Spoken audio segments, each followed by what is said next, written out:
RCB extend their winning run away from home. And it's all thanks to a blistering knock from Phil Salt and a composed finish by Virat Kohli. But here's the twist. Yashasvi Jaiswal gave Rajasthan Royals a fighting chance, smashing 75 off 47, but even that wasn't enough to hold back the storm. Let's dive into how RCB's attack and perfect strategy blew RR away and why the Royals might need to rethink their approach. Clash of philosophies. When you look at RCB and RR, it's clear they have two drastically different philosophies. RCB's lineup is built for attack, from Virat Kohli at the top, all the way down to number 8. Batting depth isn't just a luxury, it's their weapon. On the other hand, Rajasthan Royals have traditionally focused on a more conservative approach. While RR can sometimes pull off the unexpected, like we saw from Yashasvi Jaiswal, their lineup is vulnerable when the pressure builds. They simply don't have the firepower to compete with the relentless attack of RCB. And when Jaiswal's brilliant 75 couldn't save them, it became evident. For RR, the margin of error is razor thin. Yashasvi Jaiswal's clinic. It wasn't all doom and gloom for RR though. Yashasvi Jaiswal played an absolute blinder, scoring 75 off 47 balls. On a pitch that was slow and holding up, Jaiswal used his entire range of shots to counter the conditions. His first boundary was a prime example, charging down the pitch against Bhuvneshwar Kumar and taking him to the boundary. He had the confidence to reverse sweep spinners and even lap sweep when needed.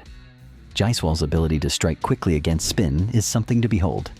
A remarkable average of 169.5 against spin since IPL 2023. But even as he put on this clinic, RR's supporting cast fell short. Their total of 173 seemed just a little bit too low in a game where the attacking strength of RCB would come out on top. RCB's power play, the first 6 overs, saw RCB take off in typical style, scoring 65 runs without losing a wicket. Compare that to RR's 45 runs in their power play, which was their second lowest for no loss this season. That early 20-run difference was more crucial than it seemed. Phil Salt was the catalyst. He came out with a singular purpose: destroy. Salt didn't just look to accumulate runs, he set out to hit boundaries. And that's exactly what he did. His 65 off 32 was built on a foundation of raw power and intelligent cricket.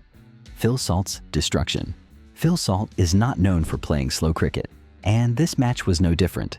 He had a plan in mind for facing Jofra Archer. These two have spent enough time in the same dressing room, and Salt knew exactly how to approach Archer's pace.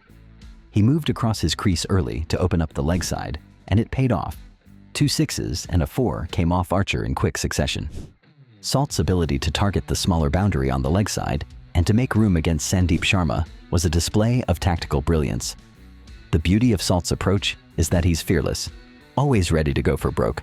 He's willing to take risks to set the tone for RCB, and that's exactly what he did here. He fell, going for the 12th boundary, but the damage was done. He had already laid the foundation for a victory that seemed inevitable. Virat Kohli's calm finish. While Salt took the early honors, Virat Kohli ensured that the chase was always under control. Calm, composed, and consistent, Kohli scored an unbeaten 62 to see RCB home. It was his 100th T2050, a remarkable milestone that further solidified his reputation as one of the best finishers in the game. As RCB cruised past the target, it became clear they weren't just chasing, they were sending a message. Their batting lineup, from top to bottom, has the firepower to dismantle any total. It's a luxury that RR simply doesn't have, at least not in the same measure. RR's missed opportunities. For RR, the writing was on the wall long before the final overs. They missed chances quite literally. 4 dropped catches in 4 overs, including those of Salt, 12, 23, and 40, and Kohli, 7, could have been game changers. Instead, RCB capitalized on every misstep. As if that wasn't enough, RR also had trouble capitalizing on key moments. Their run rate in the middle overs slowed down, and though they tried to fight back in the last few overs, it was evident that the task was too daunting. In the end, it was a story of power versus precision, and RCB showed why they're the team to beat. They capitalized on RR's mistakes, maintained pressure, and delivered when it mattered most. For RR, This was a harsh reminder that in T20 cricket, your margin for error is minuscule. With RCB now cruising through, it'll be exciting to see how they continue their winning streak. For RR, it's back to the drawing board as they look to find the right balance and firepower to compete in this fierce tournament. If you enjoyed this in-depth analysis, don't forget to like the video and subscribe for more.